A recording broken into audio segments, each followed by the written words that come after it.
आलेली आहे. मोठी निधी मंजूर करण्यात आलेली आहे. राज्यातील सर्व शेतकरी बांधवांची सर्वात मोठी दिलासा या ठिकाणी मिळालेला आहे. कारण शेतकऱ्यांसाठी 3,700 कोटी रुपयांची निधी अखेर या ठिकाणी सरकारच्या माध्यमातून मंजूर करण्यात आली आहे. यामध्ये गेल्या 3 वर्षापासून रखडलेला पीक विम्याचे पैसे या ठिकाणी शेतकरी बांधवांच्या खात्यावरती जमा करण्यास सुरुवात होणार आहे. त्यानंतर नमो शेतकरी योजनेच्या गेल्या 4 महिन्यापासून तटलेला आहे त्याचे 2,000 रुपये शेतकरी बांधवांच्या खात्यावरती आजपासून जमा व्हायला सुरुवात झाली आहे. अनेक शेतकरी बांधव या ठिकाणी आता मुख्यमंत्री देवेंद्र फडणवीस आणि कृषी मंत्री दत्तात्रय मामा भरणे यांच्या तापा अडवून अनेक प्रश्न विचारले गेले.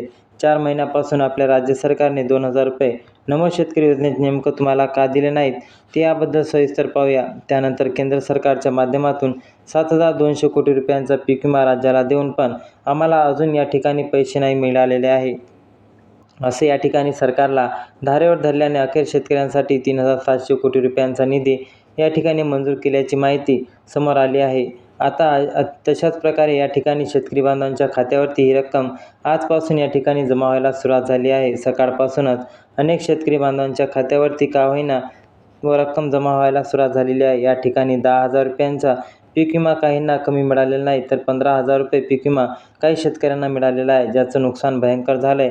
2025 या मागच्या वर्षी अनेक शेतकऱ्यांचे भरपूर पाऊस जास्त झाल्यामुळे नुकसान झालं. अशा सर्व शेतकरी बांधवांना या ठिकाणी थेट रक्कम त्यांच्या बँक खात्यावरती जमा व्हायला सुरुवात झाली आहे. सकाळी 10 वाजल्यापासून बँक खाता उघडल्या या महत्त्वाच्या जिल्ह्यामध्ये आता ही रक्कम या ठिकाणी जमा होऊ लागल्या आहेत. आतापर्यंत शेतकऱ्यांच्या फक्त सांगितलं जात होतं की पैसे जमा होतील, उद्या पैसे जमा होतील, परंतु ठामपणे कोणी सांगत नव्हतं. पीक विम्याचे पैसे कधी येणार, नमो हप्ता कधी येणार आणि PM किसानचा योजना उशीर झाल्यामुळे पुढचा सुद्धा हप्ता सरकारने या माध्यमातून जमा करण्यास येऊ लागलेला आहे. त्यामुळे शेतकरी बांधवांनो, आता ऐन पावसाळ्यामध्ये तुम्हाला पैशाची अत्यंत गरज असेल.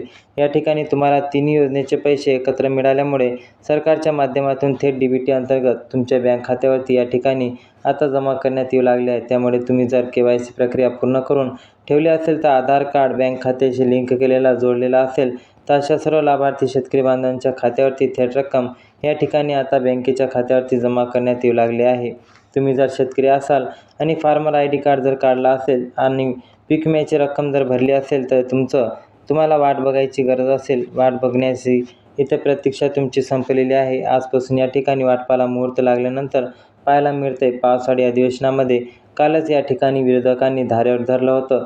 गेल्या 4 महिन्यापासून नमूद असलेला नमो शेतकरीचा हप्ता या ठिकाणी शेतकऱ्यांना का तटलेला आहे आणि तटलेल्या हप्त्यामध्ये आता तुम्ही काहीतरी वाढ करा अशी प्रकारची मागणी विरोधक करत आहे. परंतु लक्षात ठेवा, हप्त्यामध्ये वाढ काय केलेली नाही, परंतु 2,000 रुपयाचा नमूद हप्ता हे येतोय. 2,000 रुपयांची केंद्र सरकारची PM किसान योजनेचे या पैसे ठिकाणी आता तुमच्या बँक खात्यावरती थेट जमा होणार आहे. यामध्ये आता पीक विम्याचा विचार केला तर तुमचं या ठिकाणी कोकणातील तुम्ही असाल तर अनेक शेतकऱ्यांना गेल्या 2 ते 3 वर्षापासून भात पिकाचं नुकसान होऊ लागले. त्याची रक्कम या ठिकाणी तुम्हाला दिली जाणार आहे. त्यानंतर काहीचं गहू पीक असतं, बाजरी पीक असतं, मका, मटकी, सोयाबीन, कापूस, त्यानंतर सगळी महत्त्वाचं म्हणजे हरभरा अशा ठिकाणी पिकांचं या ठिकाणी आता भरपूर नुकसान गेल्या 3 वर्षापासून झालं होतं.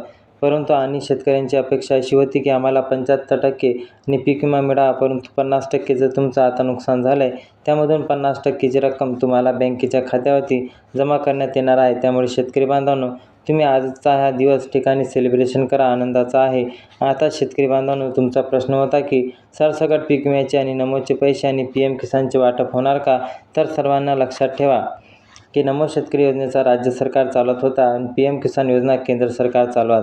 कारण मोदी सरकार PMचा थकवा असतो आणि नमो शेतकरी योजना हा राज्याचा असतो. त्यामुळे वेगवेगळे नियम वेगवेगळे आता असतात. या ठिकाणी योजनेसाठी लावण्यात आलेले आहे.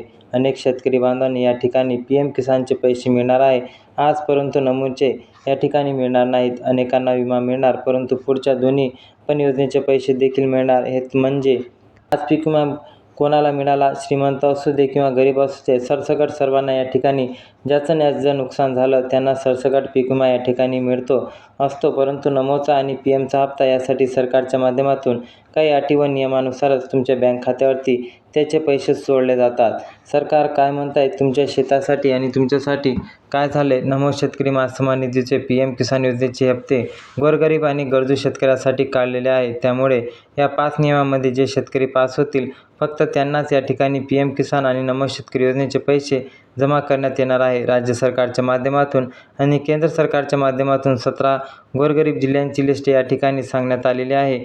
त्यामध्ये जर बघितलं तर 17 जिल्ह्यातील गोरगरीब शेतकऱ्यांना बँकेच्या खात्यावरती थेट रक्कम DBTद्वारे म्हणजेच तुमच्या अंतर्गत बँकेच्या खात्यावर या ठिकाणी जमा करण्यात येऊ लागले आहे. सरकारने आता कर्जमाफीसुद्धा करायला या ठिकाणी पूर्णपणे मान्यता दिलेली आहे. सरकार समिती स्थापन केल्यावर JR काढला त्यामुळे कर्जमाफी तुमची होणार आहे. यामध्ये जर 17 जिल्ह्यांची गोष्ट केली, छत्रपती संभाजीनगर, बीड, जालना, लातूर, अकोला आणि परभणी सारख्या जिल्ह्यामध्ये लवकरात लवकर रक्कम जमा होण्याची तुमचे लवकरात लवकर लाभ मिळणार आहे. म्हणून शेतकरी बांधवांनो, तुम्हाला चिंता करण्याची गरज नाही. तुम्हाला लवकरात लवकर हा लाभ मिळेल. आपले लक्षात घ्या की तुम्हाला या 17 जिल्ह्यांच्या यादीमध्ये तुमची यादी पाहायची आहे. त्यासाठी तुम्ही सरकारच्या वेबसाईटवर सुद्धा व्हिजिट करू शकता आणि जास्तीत जास्त आपल्या जवळच्या नातेवाईकांना, शेतकरी बांधवांना हा व्हिडिओ शेअर करा. काही प्रश्न असतील तर कमेंटमध्ये नक्की विचारू शकता. जय हिंद, जय महाराष्ट्र. धन्यवाद.